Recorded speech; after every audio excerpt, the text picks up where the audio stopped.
Halo semuanya, di sini GK dan hari ini aku akan rakit serta review blokis Hero Spare Zaoyun Golden Defense Armor. Ini Zaoyun edisi anniversary dan boxnya ini bernuansa emas nih sesuai dengan si Zaoyunnya.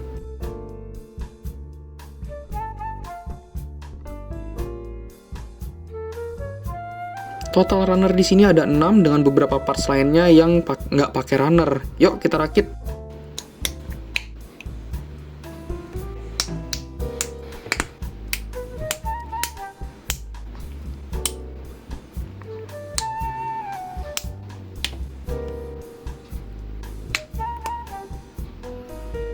Nah, sekarang Zaoyun ini udah jadi nih teman-teman. Pertama-tama akan aku bahas soal artikulasinya dulu ya. Artikulasi sendiri di bagian kepalanya ini bisa muter 360 derajat dan bisa sedikit dongak gitu teman-teman. Nggak terlalu jauh ya, dan bisa sedikit menunduk juga. Untuk lengannya sendiri ini bisa diputar 360 derajat tanpa kendala, tapi untuk dilebarinnya dia nggak bisa terlalu lebar, hanya mentok sampai sejauh ini aja karena armornya ini nabrak ke bagian badan yang di sini dan nggak bisa digerakin punya armor bagian bahunya. Untuk tangannya sendiri bisa 90 derajat seperti ini, hampir 90 derajat seperti ini, kurang lebih 90 derajat. Badannya sendiri, lalu untuk di bagian badannya ini nggak ada ab crunch-nya, dia masih belum pakai badan modelan Kamen Rider, tapi dia masih bisa diputar sejauh 360 derajat nih kalau teman-teman mau. Nah, untuk armor pinggangnya sendiri, bagian depannya bisa dibuka tapi nggak full sampai 90 derajat. Armor pinggangnya pun juga bisa dibuka. Ini bisa 90 derajat kalau nggak kehalang sama tangannya. Nah, di bagian belakangnya pun juga bisa dibuka tapi nggak terlalu tinggi, mentok sampai sini. Lebih dari ini bisa dia copot.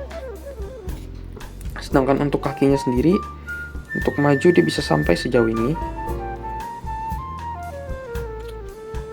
bisa sampai 90 derajat, tapi harus ditarik agak dilebarin sedikit biar nggak kena tabrak sama armor bagian depannya ini. Yang belakangnya pun juga sama, ini bisa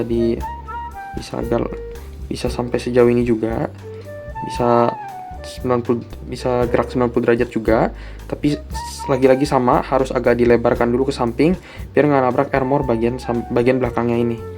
Sedangkan untuk gerakan menyamping, kakinya ini bisa sampai sejauh ini, bisa 90 derajat juga, dan di bagian lututnya bisa ditekuk sampai sejauh ini karena dia udah double join kayak sendi kakinya Kamen Rider nih teman-teman. Selanjutnya aku akan ngebahas soal detailnya. Untuk detailnya sebagai berikut nih teman-teman. Scoop di bagian armornya ini keren dan detail banget nih teman-teman. Warna merah di armornya pun juga bukan pakai stiker tapi pakai beberapa part yang berlapis. Selain itu di bagian kakinya ini ada stiker yang berbentuk tato juga yang sudah dipasang langsung sama blokis. Jadi kita nggak mungkin bisa miss gitu deh buat penempatannya. Untuk warna hitam di bagian armor pinggangnya ini juga ada ukiran berbentuk sisiknya nih teman-teman. Jadi bagian pinggang ini nggak polos-polos banget untuk bagian warna hitamnya. Ada teksturnya gitu deh.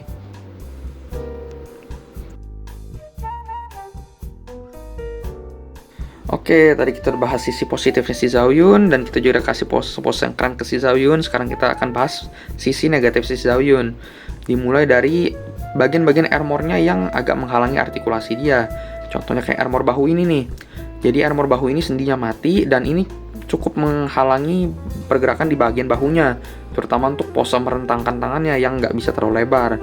Selain itu kita juga ada armor bagian pinggang depan dan belakang yang nggak bisa kebuka full, yang artinya kakinya ini nggak bisa full kita majuin 90 derajat, atau kalaupun kita mau paksain banget kita harus agak akalin nih dengan cara dilebarin sedikit.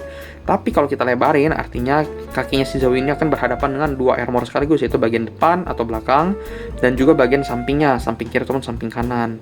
Nah, selain beberapa armornya itu menghalangi pergerakan si Zaoyun, ada kendala lagi yaitu berupa ini warna putih ataupun di sini warnanya hitam. Jadi ini tuh bukan noob mark, tapi ini tuh bekas sambungan dia ke gate-nya dia atau ke runner-nya dia. Yang mana runner-nya itu memang warnanya hitam dan warna merahnya ini tuh ada bekas yang dicat gitu kayaknya. Jadi runner-nya itu dicetak hitam dulu baru dikasih coating warna merah metalik begini. Jadi bukan runner yang terpisah yang warnanya merah metalik.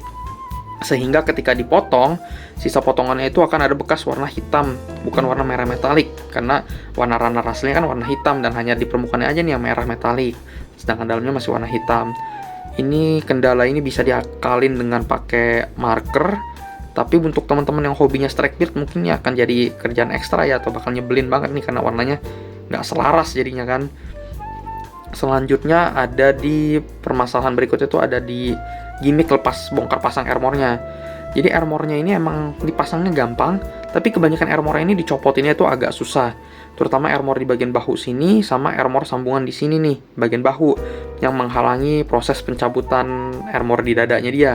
Jadi menurutku gimmick bongkar pasang armornya ini sebenarnya nggak gitu kepake, mengingat kalau terlalu kita paksain persendiannya ini atau sambungannya ini ada potensi untuk patah yang cukup besar, mengingat plastiknya sendiri juga plastik blokis itu kan ciri khasnya kan emang gampang dicopotin ya. Nah, tapi gampang dicopotin dari runner dalam artiannya, bukan dari snapfitnya. Jadi karena dia itu gampang copot dari runner, tentu ciri khas plastiknya blokis sendiri juga agak rapuh. Makanya kalau kita terlalu paksain ada potensi yang cukup besar sambungannya itu, joinnya itu bisa patah. Nah, setelah kita udah bahas sisi positif, sisi negatif, sekarang kita bahas soal kesimpulannya. Jadi kesimpulan kalau dariku banget nih ya, nih subjektif banget. Zawin ini tuh model kit yang bentuknya humanoid, bentuk manusia yang cukup keren. Detailnya bagus, desainnya bagus, artikulasinya pun juga ya masih cukup oke lah ya, meskipun banyak terhalang sama armornya. Tapi yang disayangkan seperti yang aku udah sebut juga tadi, armornya ini tadi banyak menghalangi pergerakan, dan yang sangat disayangkan itu adalah runnernya yang nggak terpisah, tapi satu runner dengan yang warna hitam, sehingga sisa potongannya ini masih perlu dikasih pekerjaan ekstra lagi lah biar dia lebih cakep jadinya. Dariku, aku akan kasih dia skor 8,2 dari 10. Dan aku jujur aja ini karena biasnya, karena menurut pendapatku secara subjektif aku emang suka desainnya, makanya skornya agak tinggi. Untuk harganya sendiri ini aku dapat di harga sekitar 200 ribuan. Dan kayaknya kalau teman-teman cari ini agak sedikit sih ya yang jual di marketplace. Oke, itu aja review dariku untuk Blockish Zaoyun Divine Armor ini, versi anniversary ya teman-teman yang ini. Sekian, terima kasih dan sampai jumpa lagi di video berikutnya.